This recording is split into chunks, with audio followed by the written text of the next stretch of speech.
All right. So hello everyone and welcome to this session of your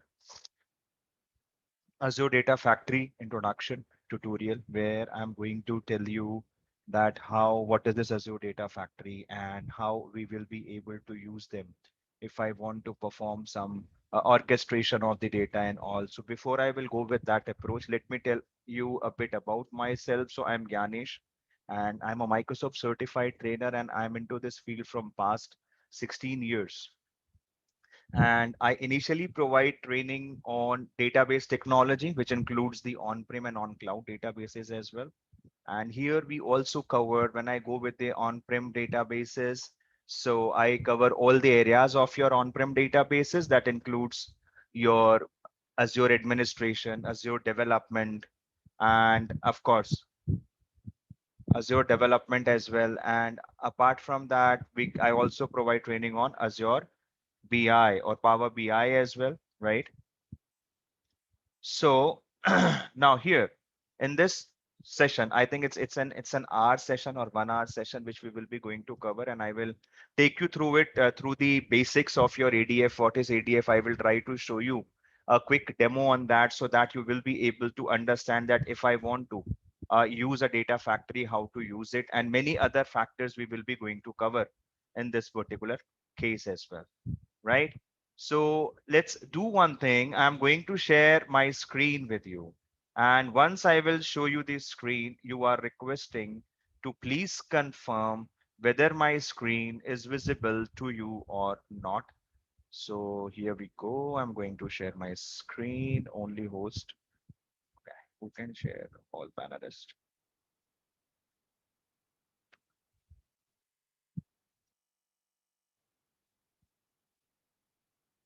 Okay, perfect. So I'm going to share my screen and here is my screen. So can you please confirm that whether we do have, sorry, are you able to see it or not? This is what we will be going to, sorry, discuss about at this point of time. And then we are just discussing about the orchestrating the data into the data movement and movement in the data factory approaches. And this is why I'm going to discuss it with you for a while so that you all will be able to understand about all these processes and procedures which are already there. So now at this point, when I will take you through this whole process, we are talking about orchestrating the data movement with Azure Data Factory. We are going to orchestrate the data movement with Azure Data Factory. And let me just get your chat window as well so that in case if you have any queries or any questions, so we will be able to utilize that part. Okay, perfect. All right then. So now what we will be going to discuss in this webinar, we are going to talk about these three things. We'll discuss these three operations here. That what is data factory? What do you mean by ADF? Then you are going to understand what are the basic components of Azure Data Factory, and then how we can ingest and transform data in your data factory as well. So first of all, you should know one thing. Initially, whenever we have started working with our data world, in the data world, we have started with the traditional on-premises data sources, where we started with SQL Server 2000. And then I remember when I've started my career as a database, with database. So I have started with SQL Server 2000. From there, I have started, and then I have worked on 2000 other versions as well, 2019 and so on. Then Azure SQL databases and so on. They all are the areas which I have covered initially. So here we are going to test. So gradually, when the innovations are there, things are changed. New techniques are launched in the market. New ways are launched in the market because, as you all know, that there is. If I will talk about the IT world, in IT world, there is always have a scope of improvement. Every time new innovations are going to be there. So here we are going to discuss about the Azure Data Factory, which is also known as Orchestrator. It orchestrates the movement of your data from one location to another location. So to understand this data factory concept, first of all, you need to understand two terminologies which are very important, right? And what are those terminologies? So just to explain you those terminologies here, let me take you to my open board, or you can say a whiteboard, which I'm using right now, and would like to show you something on that. All right. So now here, when we have started with our data resources and the other operations previously, when we have started working with it, we got a concept. We call them the ETL. We use the concept of ETL, which means extracting the data, transforming the data, and then loading the data as well. But as the time changes and new techniques and new processes came into the picture, we have shifted to the another approaches as well. So just to explain you that, let me take you through a quick options which is there. All right, I think it should be a fresh document for you, and we will be going to start with now. At this point of time, when we have started with this previously, the approach which has been used thoroughly, we call them ETL. What do you mean by ETL? Now think about a case where you have some data sources, right? I have a data source one, I have a data source two. Two data sources are there, which I'm going to use. And these data sources, which I'm going to use right now, they are actually a part of your. So suppose I have two files. One file is an XLSX file, right, where I'm storing the Excel data. And the second one, which I'm using right now, or the second file that I have, suppose that it is a CSV file. So I will go and get a CSV there.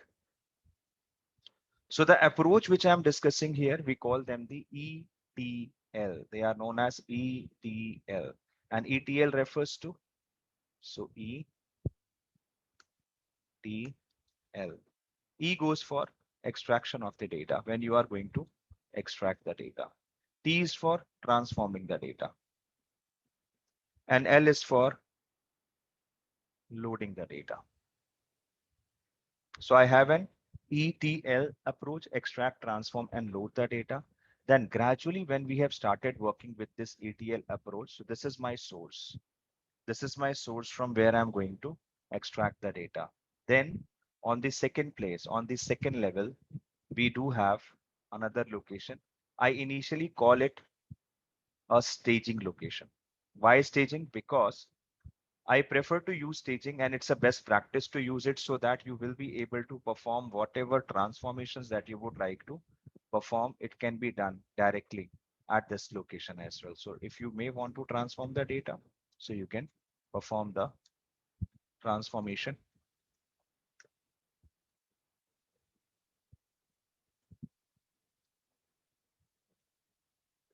Transformation of the data means the conversion for the data, right?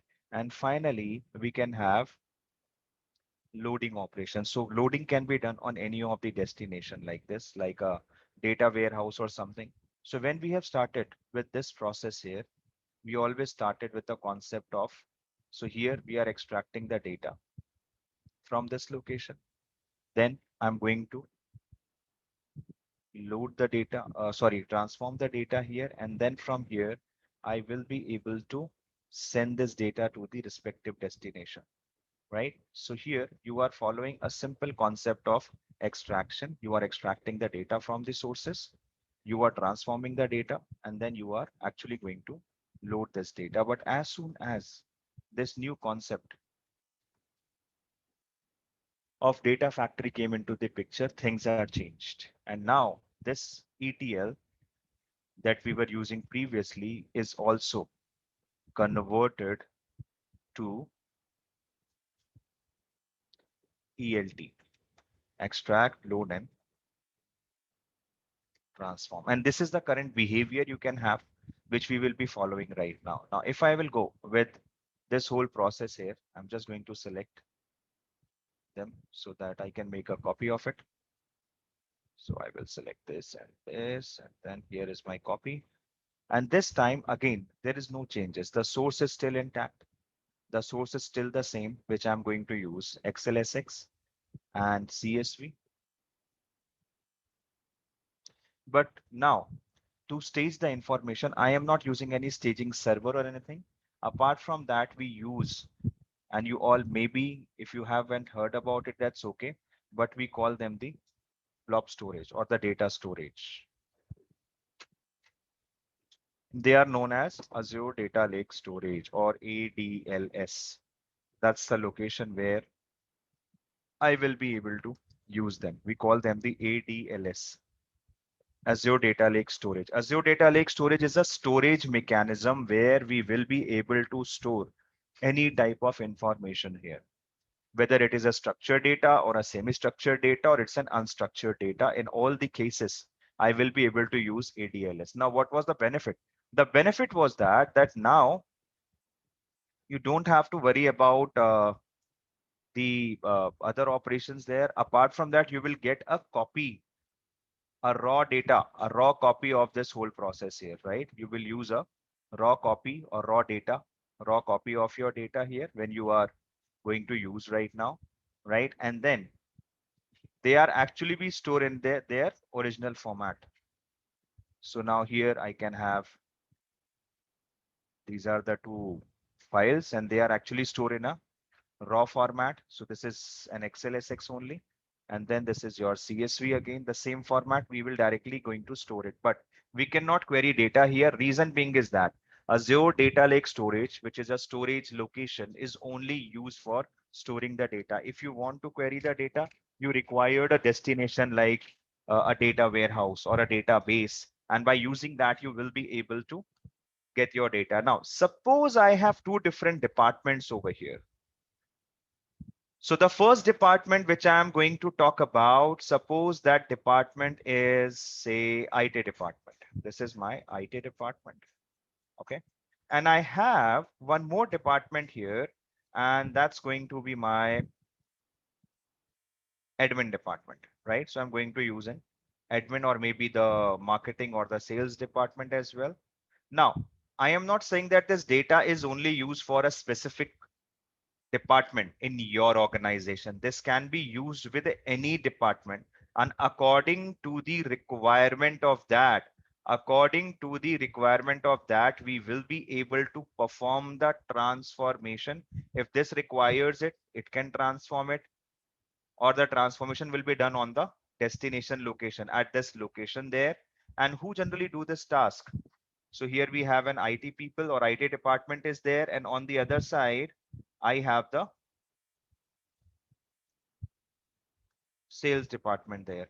Now they both may want to use this same data from there. So they require a transformation. So at this point, the transformation will be done at this location by this role that you all, maybe if you have heard about it, or if you have not heard it about it, that's again not a problem. We call them data engineers. They are known as your data engineers. These are the people who will perform the transformation of your data. They transform the data for you. And then according to the requirement of the department, you will be able to get your resources, get your data. Now, what was the benefit? Why we did this? The benefit here is that now I don't have to, because generally what happened in this approach, suppose if a transformation is taking much time or more time there, so the process or the loading processes also get slowed here. But here you already have this data, right? The data is already loaded. You are just getting the filtered data or transformed data or the required data that needs to be presented to your server. And this is your load. And then we can have this transform, and then we will be able to perform the task of ELT, extracting the data, load the data, and then transform the data. And this can be done by your data engineers. It is what basically used by your Azure Data Lake Storage developers or maybe the uh, Azure Data Factory. So Azure Data Factory is a kind of collection of all these resources. It orchestrates the movement of your data from this location, whatever location I have, from this location to this location. And that's where your Azure Data Factory has been used. So let me close this up and then, so when I say the word creates, so Azure Data Factory can natively create data movement and transformation operations there. They can orchestrate, as I have told you already. Yes, we will be able to orchestrate the data. So ADF can call on another or other technologies to perform data movement and transformation operations. We can automate the movement as well. Yes, we can schedule it, right? And then apart from that, whenever you want to perform the transformation, initially we will be perform the transformation in your data factory because they use a concept known as activities. They use activities, and with the help of the activities, I will be able to transform my data. Then through the cloud, I will be able to perform this whole stuff, which you can be able to see right now. So this is what we called an Azure Data Factory. And in a simple word, an Azure Data Factory is generally used to perform the orchestration of the movement of your data from one location to another location. Whenever you want to call your data from one location to another location, ADF is always be a good factor, and it is actually going to give you the best performance on that as well. So that's, you should know about this idea about it, that this is what the concept we have. Following with the same approach as well, when I will take you to the further options here. So we have a data factory. So data factory have a process, right? And this process is different from the process that you generally use in your big data analytics, but essentially it does similar work.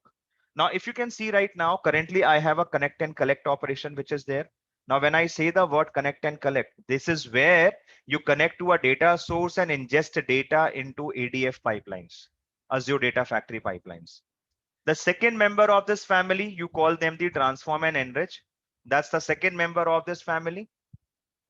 This is where you connect to a data source and ingest data into ADF pipelines as well, right? Or sorry, transform and enrich is where you use ADF, Azure Data Factory, SQL Server integration packages, or other technologies called by ADF to transform and augment the data as well. Then if you will go to the next option here, we call them the publish. So publishing simply means here ADF places the transform data in a data store or a computer resource as well. And finally, we do have the monitoring, where with the technologies which involve movement and processing of data, errors can occur. So monitoring is an important part of this solution. And this is what we call the data factory process. So every particular technology you are going to work with nowadays, they all required some components to be used. And with the help of those components, they will be able to get the respective details and so on. So now here, these are the components you can find out in your Azure Data Factory. We'll always start with your linked service. What is a linked service? Linked service is a source or a destination connection, where source is right from where you are reading the data, and destination connection means where you want to save the information or save the data and so on. It can be your SQL server, it can be your Hadoop cluster and so on. On the other side, the second member of this family, we call them the data set. Okay, fine. So let me check. Two participants have raised hand. So yes, please. What's your question?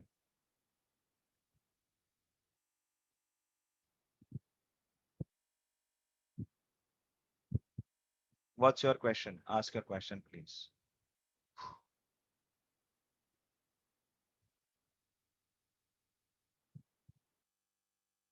So in Azure Data Factory, okay, hold on.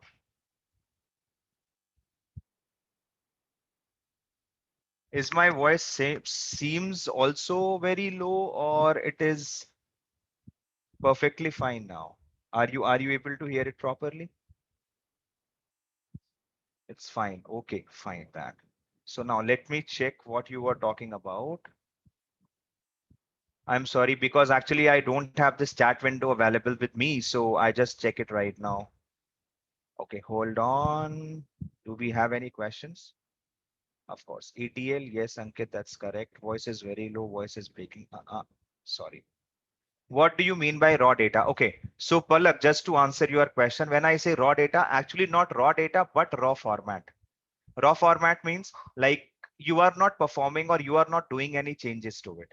You are simply uh, copying and pasting that data, means kind of copying and pasting on the data, right? And on the basis of copy pasting the data, you are actually going to store the original file, which is already there in your maybe on premises or maybe on the other servers if you have.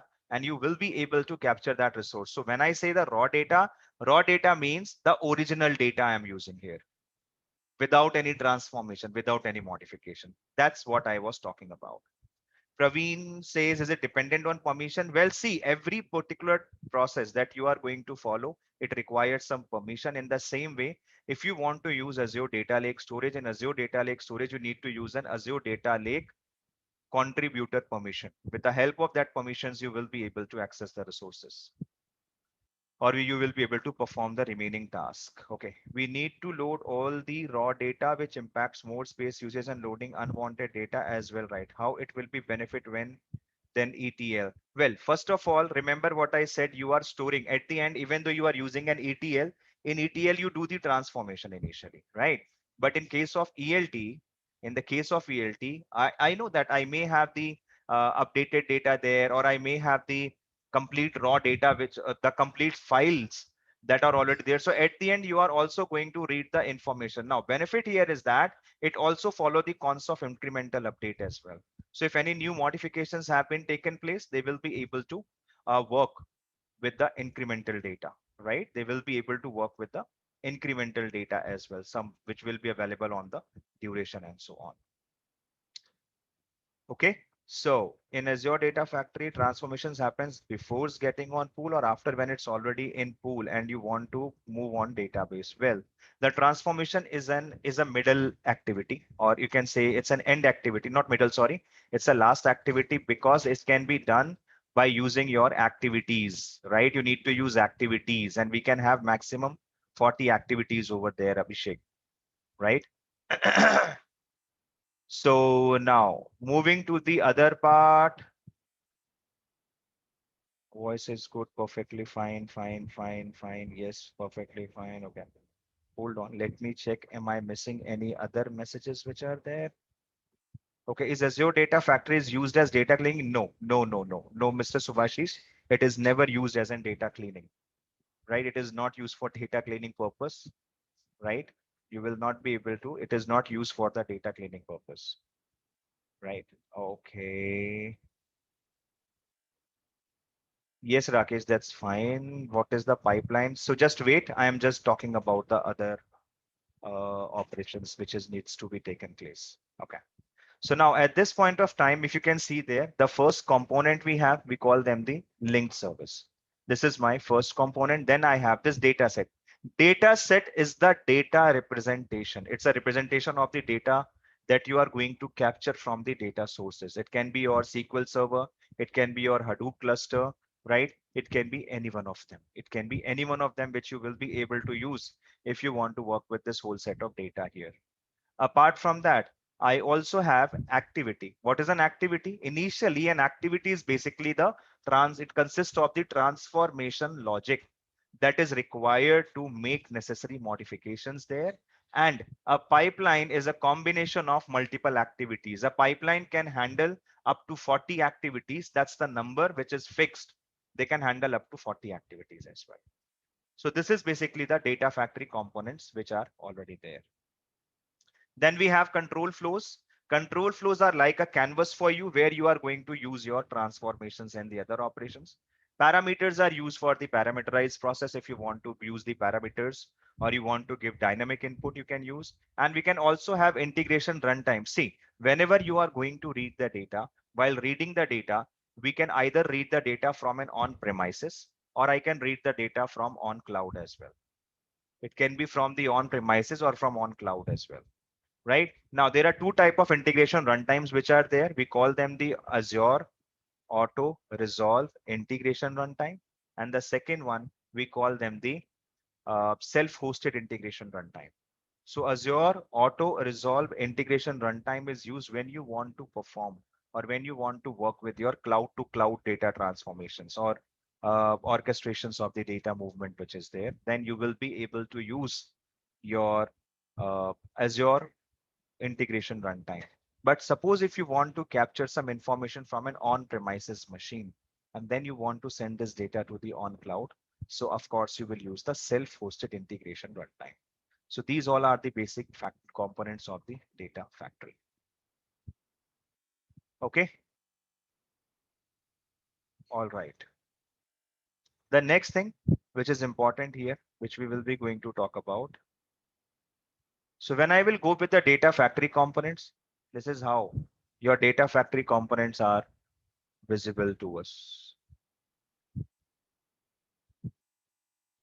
So what components I have already explained you that this is the first one, link service. It can be a data lake store or an Azure Databricks. Any one of them can be a source, and a destination here, right? Then we have this data set. Another option is there. I have a link service. This is the data which I'm trying to transfer from any of the data source or a destination. The source and destination can be your first one or it can be your second one as well, right? So now suppose if this is your source and this is your destination, it can be vice versa also. This can be your source, this can be your destination, right? This is how this actually goes on. So this is the data set which is going to represent the data for you. Then we can have activities. Activities are the running transformations. These are the transformations that we generally use to transform the data. So I can use it for that. It consists of the transformation logic. Then after that, all these activities are combined together inside a pipeline. And this pipeline have something known as triggers. Trigger is basically known as your runtime operations, which is used to which is used to run the pipeline. Every time your pipeline is triggers, it actually reads the data from here and send this data to the respective destination there. And that's the idea we have for the Azure Data Factory components implementation. So we can use parameters, we can use integration runtime, and then we can use the control flows as well. These are the options which we can have. This is one of the example of your link service, as you can see right now, like an Azure SQL database is a link service. We can have a storage blob store example as a link service as well, right? Which you will be able to use right now. This is the linked service, right? So this is actually in the background of this, we have the JSON code. We use the JSON implementation. They have the JSON code. And with the help of that JSON, you will be able to capture this resources which needs to be presented there. So I can use JSON as a background value or background location for them, which I will be able to use if I want to work with my Azure data operations which are there. So that's just a quick idea which we will be discussing right now. The second member you will find out, we call them the data set, where you need a data set name. Then the properties which are associated with them. For example, the type of data, whether this data is an external data or it's an internal data, where we have a Boolean flag to indicate external data only for input data sets. Link service name, it will give you the link service name as well, right? So we have two type of link service here, Azure SQL link service and storage link services, which can be used for source and destination purpose. After that, I can go for the structure where I can use the name and the type of the column which is there. Apart from that, I will check for the type specific properties which they will be able to use and the availability, that how frequently this whole information is available and what is the interval.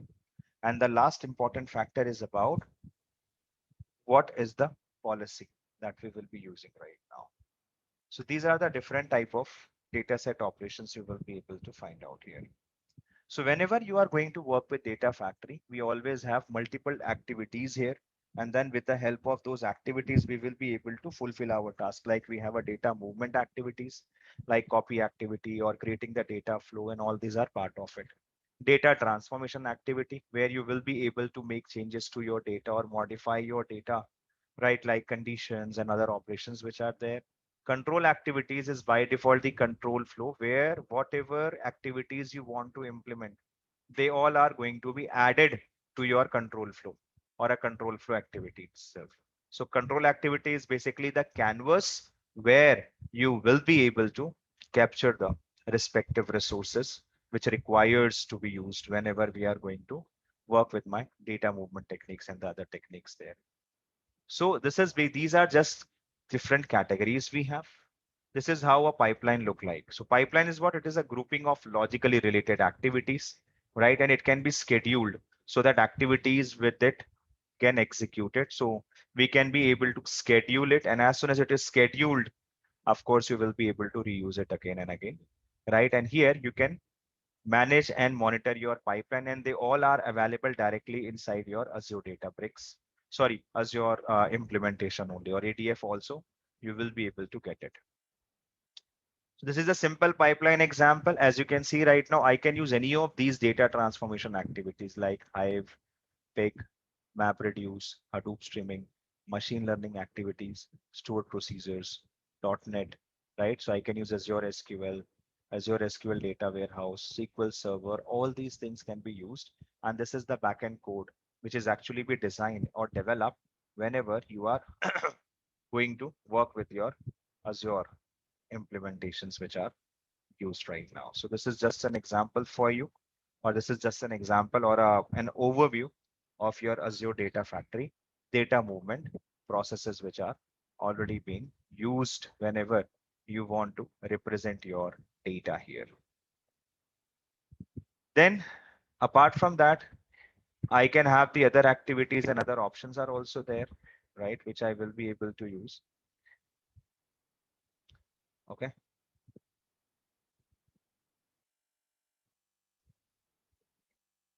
So now I'm going to discuss about that how we will be able to set up an ADF. If you want to set up an ADF, how we will be able to set up an ADF here. If I want to set up an ADF, what is the best way to do it?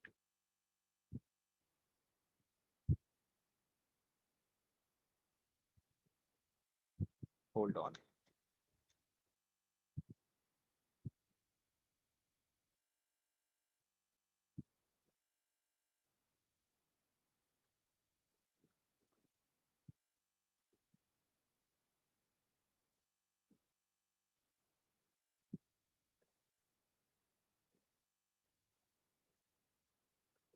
Okay, so now when I will take you to this particular approach as well, we do have activities which has been used for presenting, and then if you want to just perform the task of implementing your pipeline options which are there, you will be able to use them. So how we can set up an ADF, how we can ingest data using a simple copy activity, and how we can transform data with some mapping data flows as well. So if you want to create an Azure Data Factory, you can use either this location. So initially you can use either a GUI environment or a CUI. CUI means command line interfaces also be able to use here. Currently, I'm using a GUI. This is the easiest way to perform it. And if you want to create your data factory, you will always need to use your resources there. So for example, let me pull out my browser and I'm going to show you something. So suppose if I'm going to access, I need to connect with my portal.azure.com. I'm using a login ID here.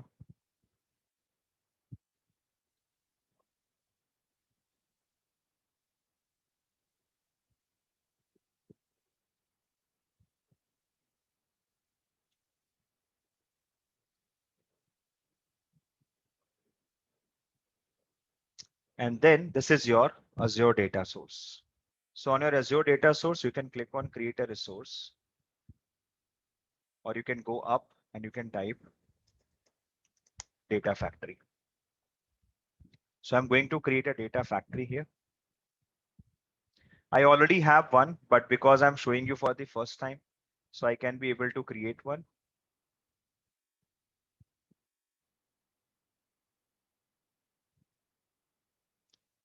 I'm going to prepare a resource group there. This resource group is a collection of resources, which includes your databases, data warehouses, Synapse Analytics, Databricks. They all are part of it. So name is for webinar demo.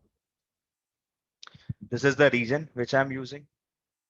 Then it will ask you for the Git configuration. I don't want to enable any Git configuration. And then you just need to click on review plus create. Review will check all the permissions and everything, the rules and regulations that needs to be implemented, and then we can hit create.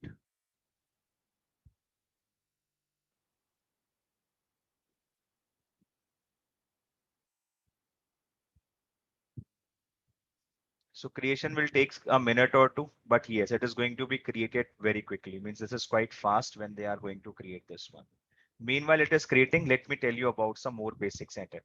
So initially, whenever you are going to ingest data, for ingesting data, even though if I'm using a simple copy activity, I have multiple steps to perform. So we have always started with this step. We call them the source from where you are reading the data. This is your LAN and WAN, where you can use either a local area network or local area network, or you are going to use a wider area network. So you will be able to use any of these network resources. This is the source from where you are going to read the data. After in LAN and WAN, we actually go for the integration runtime. We call them the integration runtime. So we already have an integration runtime here. Then in integration runtime, we have serializations, deserializations, compression, decompression.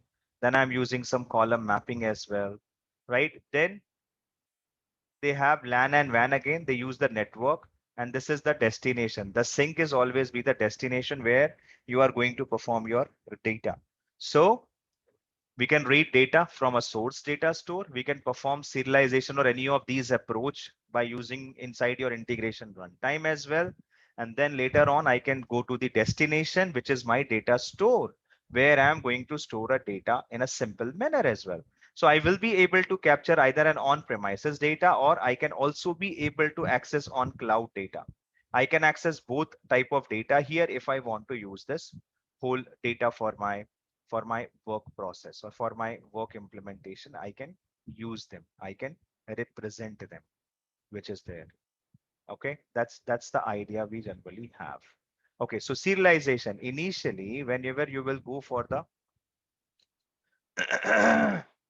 whenever we use this terminology, or you call it the serialization of your data or deserialization of the of your data, right? So initially, serialization simply means what? When you are converting a reference to, or initially it is used to convert a reference to value or value to reference implementation, right? Serialization is generally be used in your, again, data factory operations, right? And then you will be able to use them for your data. So when I will go for the serialization, it can be a process of converting an object into a stream of bytes to store the object, or transmit it to a memory, a database, or a file as well. So what is the actual reason why we use the serialization and deserialization? Initially, the purpose of using serialization is to save the state of an object in order to be able to recreate them when needed as well. So the reverse process is what we can call the deserialization here as well. Okay. So this is basically used for, or we can be perform it inside your data options, which is there. Okay. Another important pointer, we can have LAN and WAN. We can go with a LAN. We can go for a WAN as well, right? Font size is small. Is the font size is small on the slide? Because I'm already using a bigger screen for it. I don't know why you are getting it. Maybe. Please try to check your resources, and then if it is possible, because when you will share, that has an option for full screen. Try to use full screen, please. I hope this is gonna work. Okay. I can see lots of messages are popping up here. Okay, 28 messages have been popped up so far. Okay, no problem.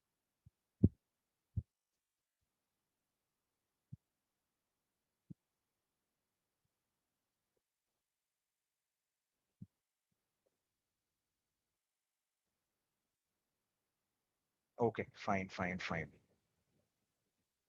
So now here, this is your ingesting the data with copy activity. You will be able to implement the data implementation or data insertion with the help of this copy activity, which we will be going to use right now.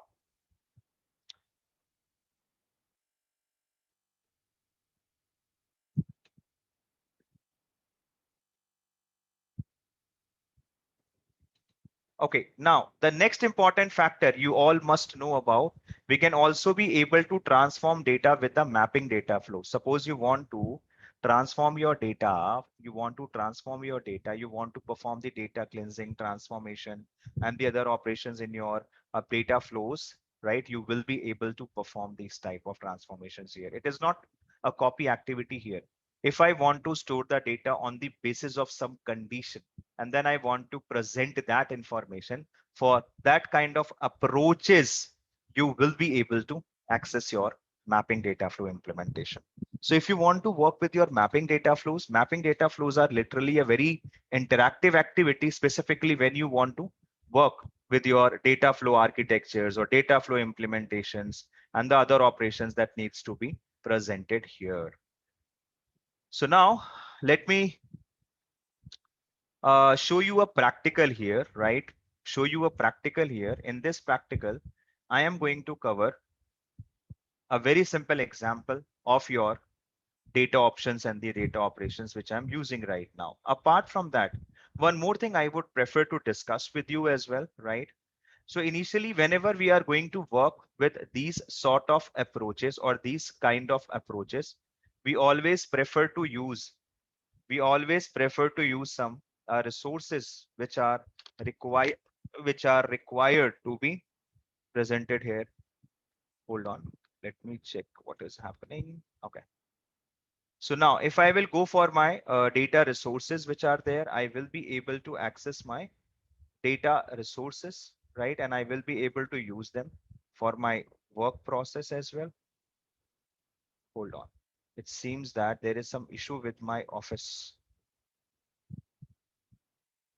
Please give me a minute. Let me pull out the information again. Okay, I think I get it. Where is the issue?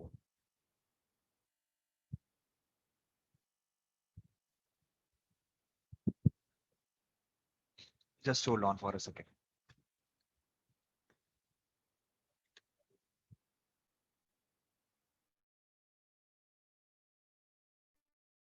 Okay. Meanwhile, you can see that I have already created my Azure Data Factory.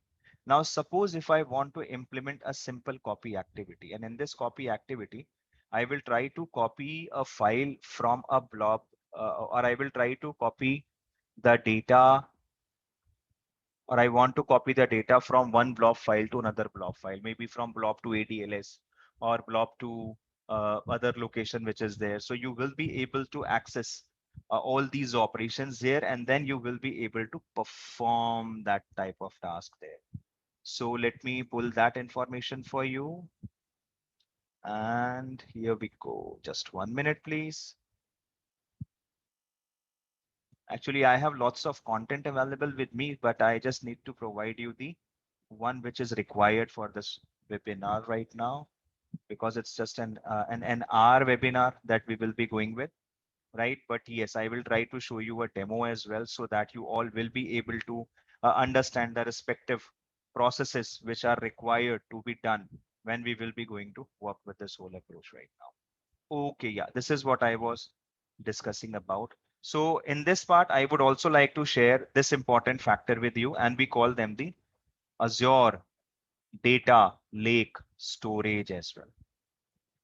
They are also known as your Azure Data Lake Storage, and I just want to use them, Azure Data Lake Storage, for your work implementation. So let me take you through it, and I will go quickly with this part as well. So initially, we also have this Azure Data Lake Storage, and Azure Data Lake Storage is basically the most frequently used technology we have in current era, which we generally use for storing unlimited information, unlimited data, right? Unlimited data.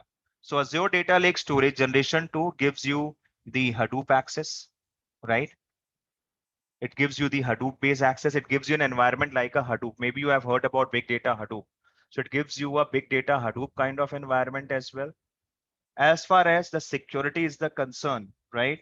Initially, in the security, they use POSIX security, and they can also use RBAC, role-based access control as well.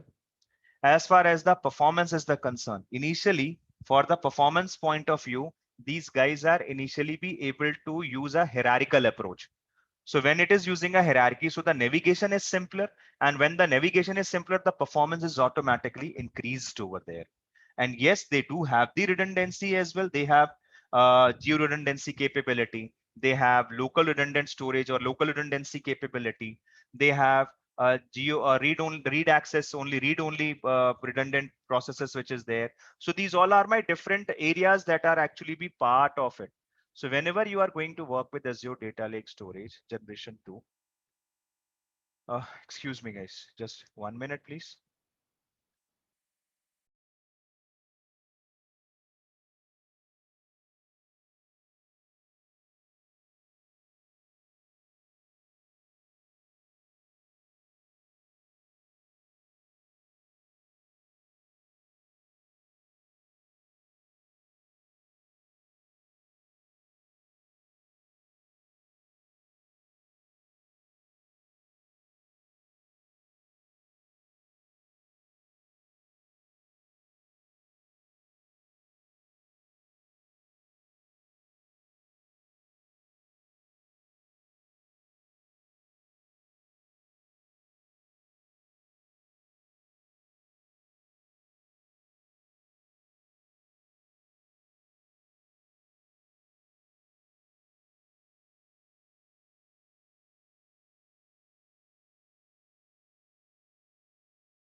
Okay, please accept my apology. Sorry, there was a quick like glitch was there, and I just need to step out for a second. I'm so sorry for it. All right then. So now we can also have the redundancy here as well, which you will be able to find out at this point of time as well. And then you will be able to go for geo-redundant. Geo-redundant means suppose if you have two different locations, and from those locations, you may want to connect or you want to copy your data or you want to send your data to two different locations, you will be able to send your data to two different locations with the help of your this resources which are already there. So now you can be able to use them for the purpose of data implementations and then data processes as well. And then we can use them for our work. So if you want to work with your Azure Data Lake Storage, which is a storage mechanism, I can simply create it by just clicking on the or by just going to this Azure Data Lake storage implementation. So this is how the portal is showing you.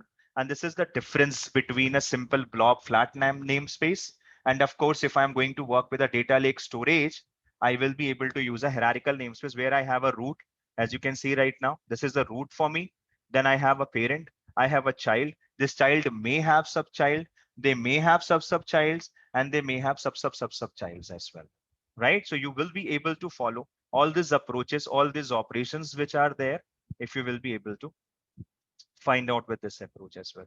So I have root, parent, child. This is the data lake storage implementation. This is your flat blob flat namespaces, which is used for the flat implementations only.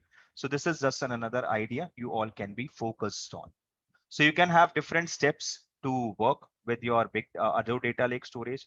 Like we have an ingestion. Ingestion means in this stage or in this particular stage, we are actually going to ingest the data. We use the ingesters, like we can have a blob storage, or I can use an Azure data factory as well, right? And these all are the different type of ingesters which is used to ingest the data.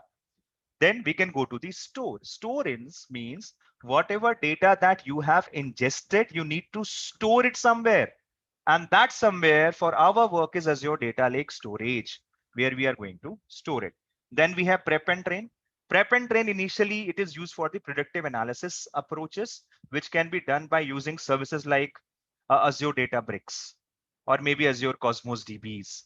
They all are some of the examples we can have where we can follow the prep and train operations, where they do the scoring and then do the predictive analysis as well. And then finally, whatever the data that you have received, you will be able to represent that data by using a tool like a Power BI, which is a very interesting tool for your report designing and development. So these are just the basics that you all must know about when you are going to work with your data resources and data operations which are there. So let me proceed with the demo part here. And in this demo part, first of all, my data factory is already created. You can see it now.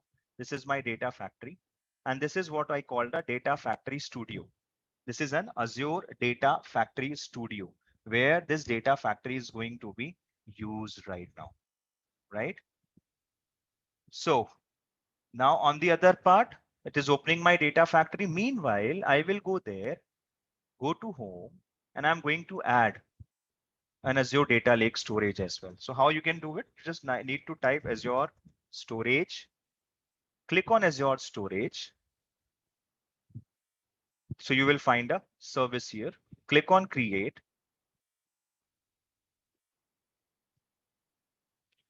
That's my process pass DP300. That's actually from one of my batches, which I'm taking right now.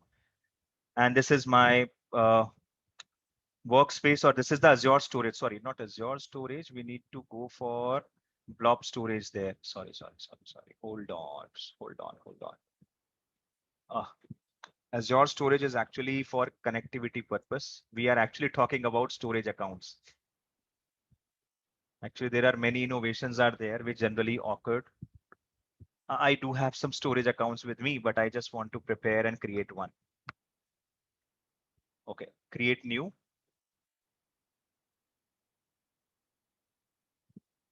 And then I'm going to use TP300 RC.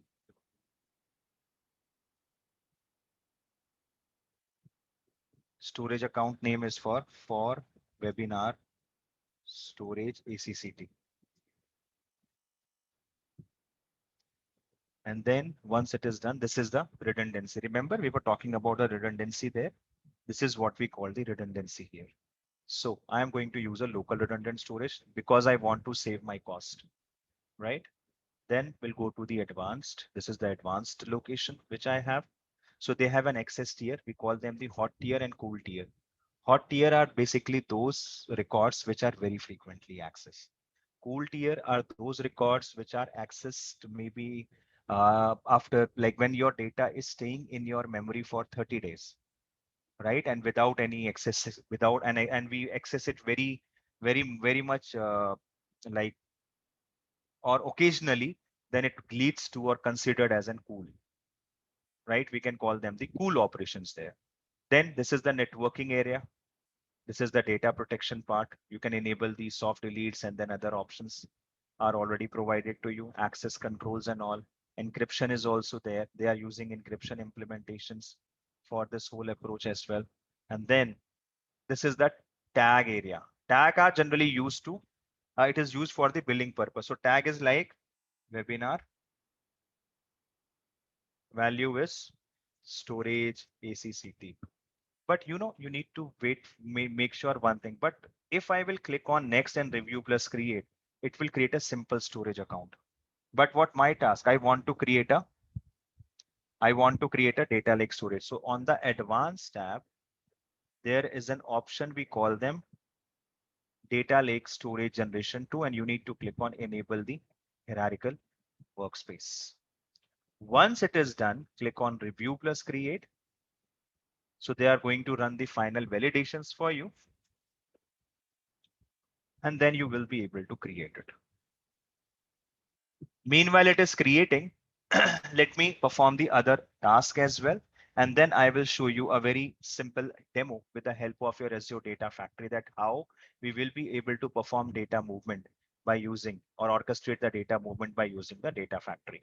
So let's go to the all resources. And I'm actually going to use one of my storage, like I have something known as for audit SQL. Every storage account have a most important factor. We call them the containers. Containers are basically the locations where you will be able to store your data. You will be able to store your information. I already have an existing storage account with my container. In the my container, I don't have any file. So step one, I need a file. So I can go to upload file option, and then I will look for my files which is there. So for example, I'm going to the training 2021. Here I have a file with name share demo, and I have an emp.csv file. Then you need to click on upload, and this file has been successfully uploaded. Click on this file, go to edit,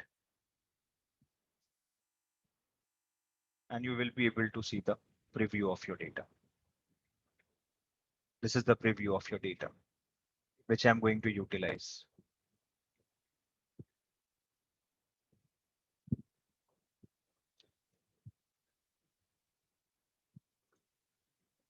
Yes, Kavita, blob storage is same as the storage account, right? Blob storage is same as the storage account as well. So this is emp.csv. So my one resource is ready. Then I will go and check for my data lake storage. What was the name of my data lake storage? Let me refresh it.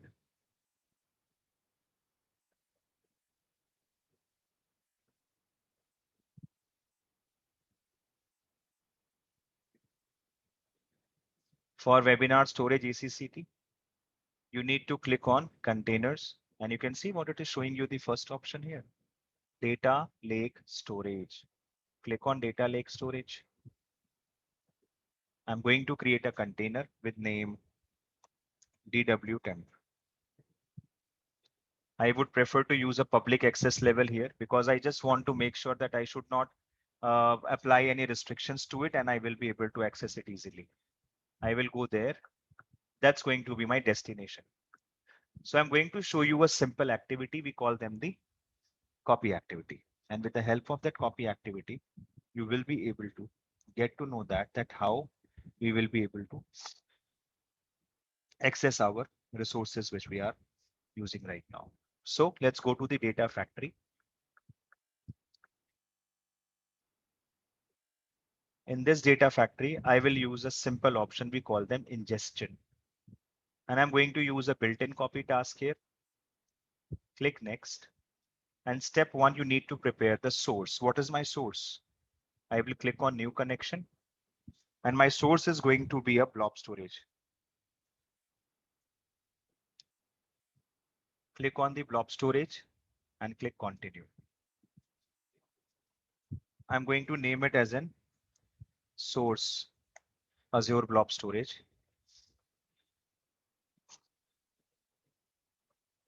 I'm just selecting a subscription for me. Storage account name.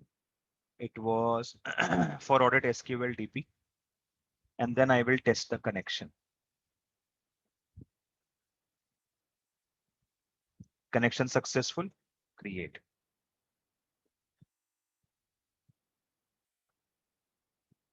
Go to this folder, browse folder, and give the container from where you are going to access the data. So I want to access the data from emp.csv. That's going to be my data here.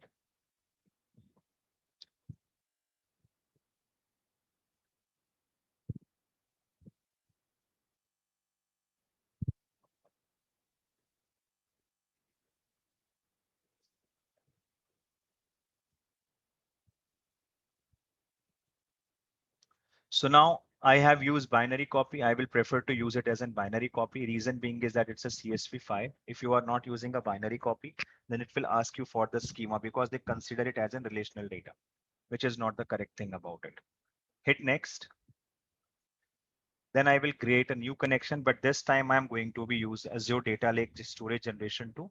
That's going to be my destination.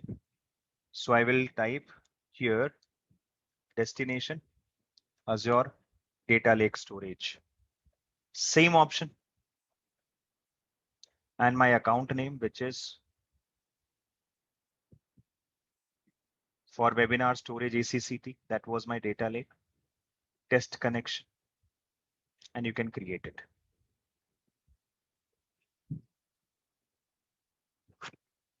Now what destination or what you want to create as a destination here. So inside my DW temp, this needs to be stored. File name is going to be emp.csv. We'll click next. And I will make sure that my pipelines are up. Everything is up because I'm just copying from one location to another location. So I can use a simple copy. This is the copy pipeline. So I can say blob to ATLS. And then next. So this is your pipeline. This is your pipeline where we have an activity to activity, and this activity have a source and a destination. Click next. Excuse me.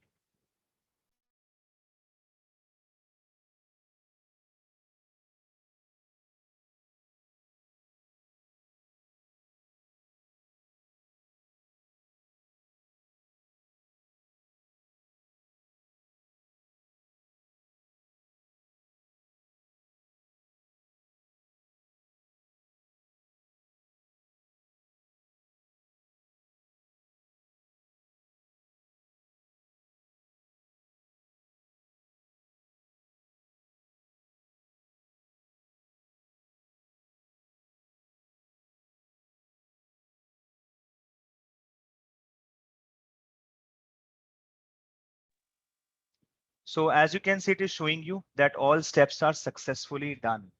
They all are completed. Click finish. And now we'll go and check our data lake storage.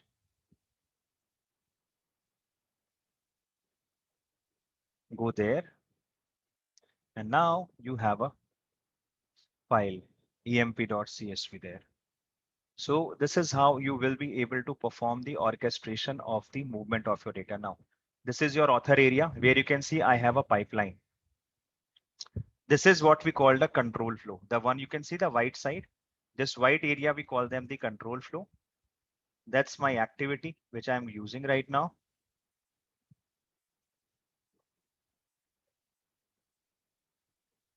Mr. Ramesh, let me answer you this question as well, that initially when you will go for your pipeline is something where we will be able to call all these activities. A pipeline is a combination of activities. So whatever transformation logics you want to implement, you can access them directly from the activities area, right? I hope this answers your question.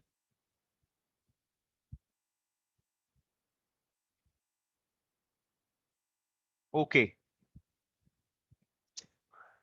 So now this is a simple copy activity that you can find out here. I have a source. This is the source. A sink is also there, which is my destination where I'm saving and storing my data. If you may want to check this data, go to emp.csv, edit, preview. You can see the preview of your data as well. So that's the same data which I have used, and I have used this data for copying from one location to another location by using the data factory. Right? So here I have used this small simple technique for introducing you with your Azure Data Factory with Azure Data Lake as in storage implementation as well. All right. Now, let's have your questions, please.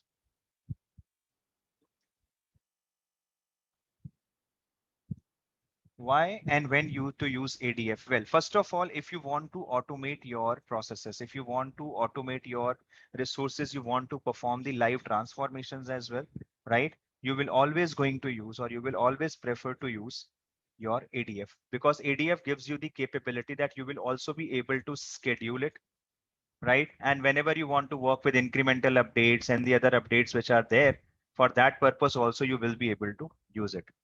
So now if you will go there, this is the trigger operations there. So you can add your own custom triggers if you want to add. You can click on the add trigger option. So trigger now, new or edit. You will always find an option. There is an option for trigger selection here. You want to schedule it, you can schedule it.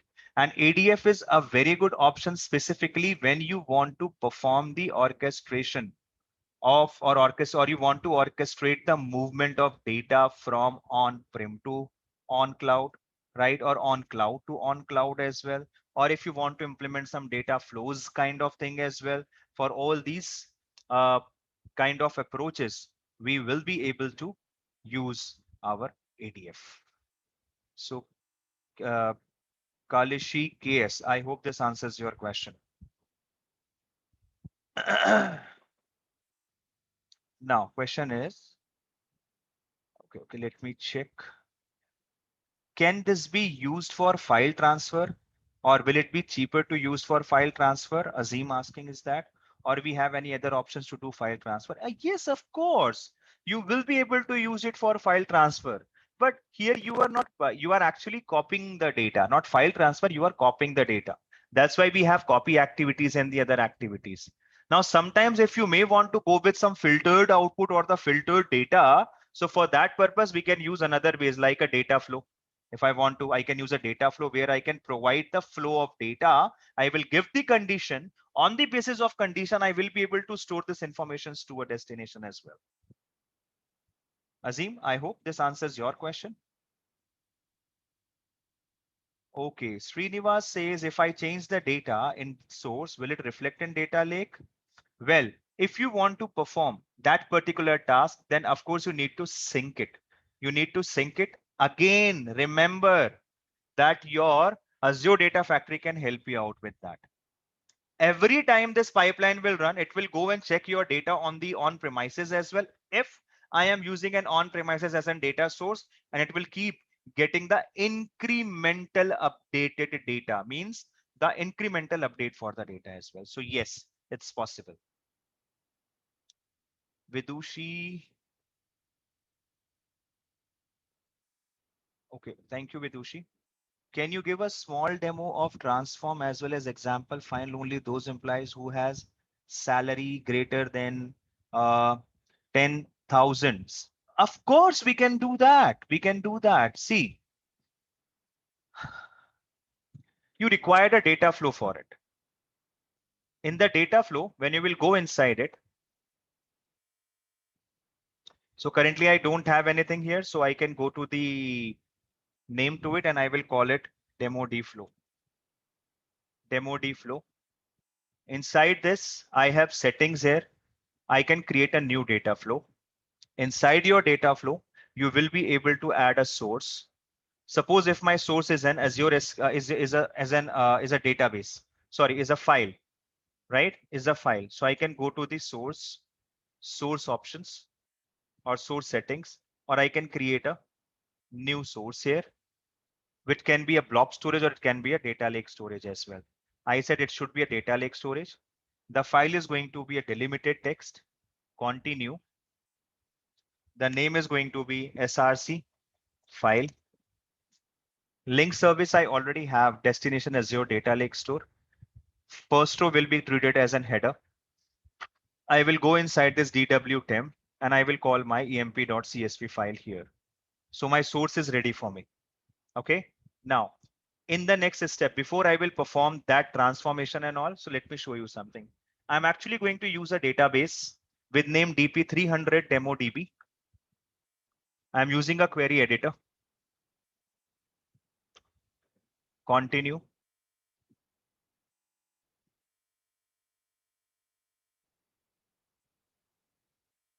I'm going to create a table. Create table. Create table. age. Sorry, you told about salary. Salary, GT, 10,000. Okay. Then I'm going to use the column EID int, ename varchar 20, EAge int, ESalary int. And then I'm going to create this table here. Perfect. You want to check this table?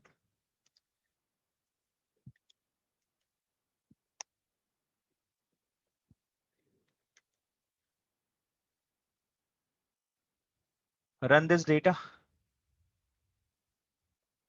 And you will find currently a blank file here. So this is the result. It's blank.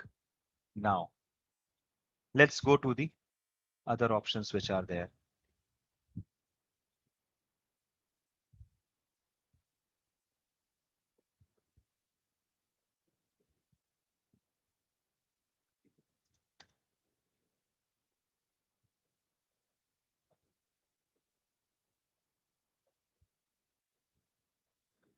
Okay, now at this point, when you will go for this whole approach, I'm going to my webinar again, and it's time for me to get my resource. So how I will do it, I will go to the next option, and I'm going to use a conditional split right now.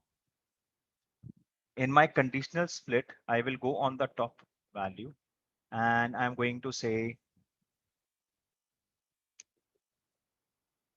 I just want to go for one condition. So I'm just removing this one. And here I will go and type output stream name is salary GT 10,000.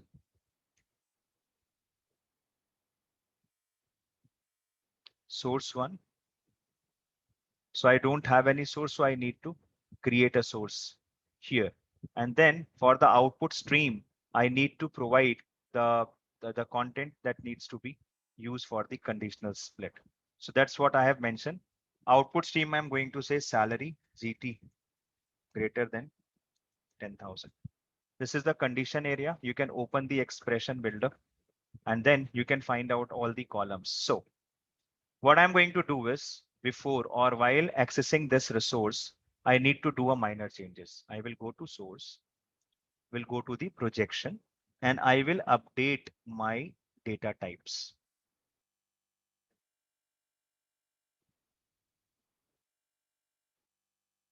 I'm all set now. I will go to the next option here. We'll go inside it, open expression builder. I will click on each salary, which is greater than 10,000. I want to show that one. Save and finish. Then once this condition has been done, inspect. This is the data. This is the data type which we are using right now. This is the data preview. For this, you're required to enable this data flow debug. Then click on this option. And there you are going to use a sink. Sink is your destination that we are going to use. So my destination is going to be SQLDB. Click on new. Azure SQL database. Continue. Azure SQL table is my salary greater than 10,000. Oh, sorry, 10,000. Go to link service, click on new because currently I don't have any link service with me. I will select my subscription, server name, database name. I can use a SQL authentication here. Actually, I have already used some authentication test connection. Succeeded, create.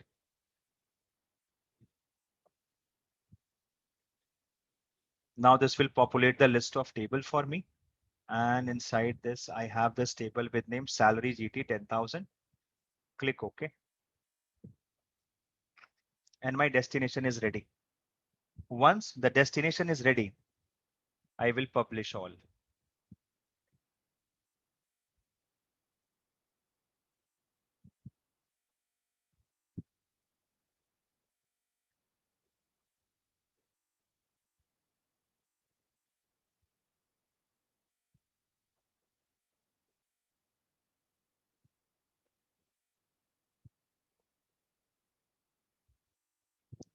So now, once this step has been completed, it will show you a message which says publishing complete.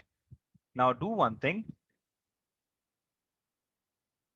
go back to your pipeline, connect them together and debug.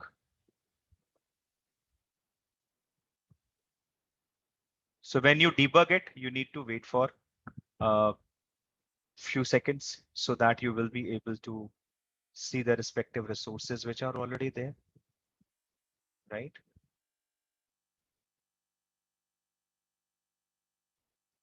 This is the monitoring location. Sorry, data location. This is the monitor area. If you want to monitor that so it says that it succeeded. That is for the previous process that it was going with. So currently a data flow and everything is started. Can you see this icon? This icon means that now it is copying the data.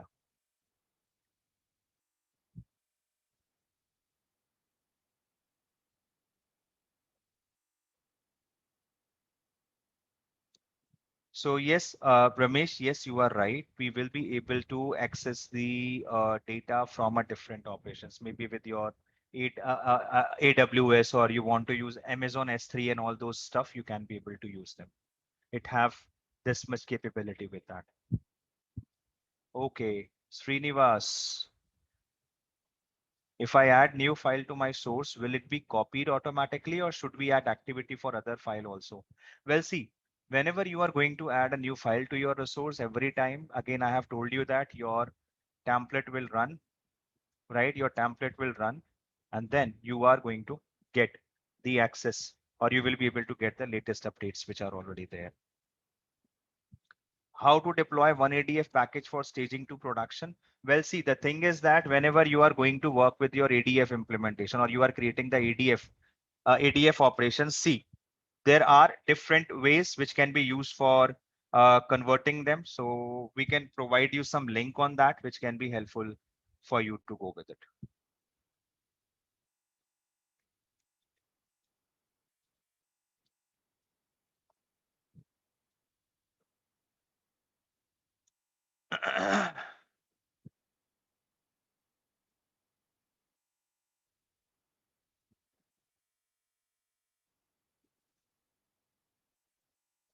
So I'm actually going to share a link with everyone.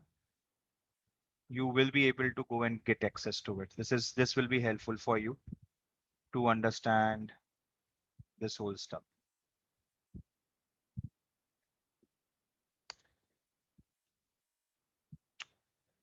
Okay. Is it in cloud version of SSIS? No, no, no, no. It's not a cloud version of SSIS. Actually, we will be able to use SSIS as well. We will be able to perform the SSIS integration also if you want to perform it. So we can perform it. That's strange. It's taking time. Okay. Both are succeeded. So now, just to answer the question that they have, because someone has asked me to just show that information as well, right? So let me show you that. Now I'm going back to my demo D3 DB database, and then I'm going to hit run. Okay, hold on. What is happening here? EID, name, mapping is not done. Oh, sorry. I think the mapping task is stopped. I'm extremely sorry. Just 1 minute. Actually, we need to do a manual mapping. Initially, do the auto mapping, but we need to perform a manual mapping here. Age, and then I will go for the salary. Sorry for that. I just didn't notice this part as well. So again, I'm publishing it and publish. Meanwhile, I will.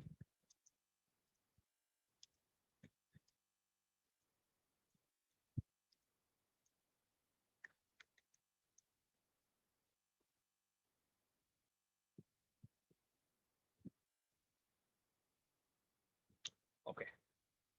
So let me run this statement one more time. Publish complete.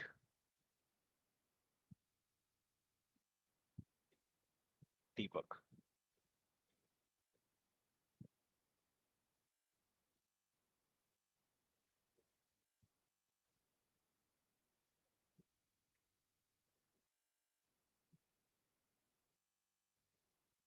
It's in process.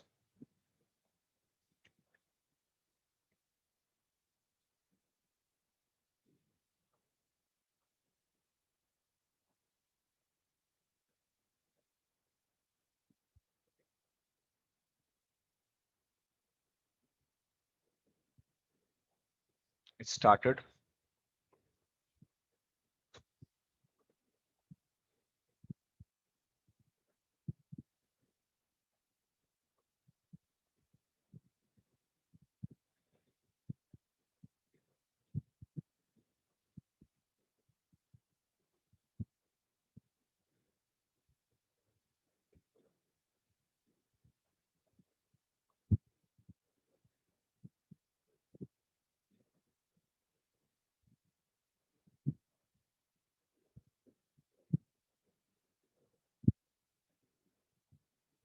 Awesome. It is again completed successfully.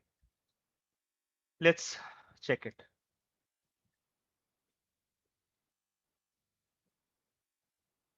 The salary, I have 12 records, and initially they all have greater than 10,000 kind of thing to, right? This is what we have just implemented, and you will be able to see this resource right now. Means if you will just want to add, or if you want to go for the salary implementation, so you will be able to, with the help of your conditions, you will be able to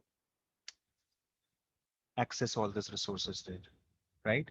So this was just an example for this. And with this part, that was all from my side. I hope this session was quite helpful for you to understand that what is this data factory and all, right? And thank you so much. Okay,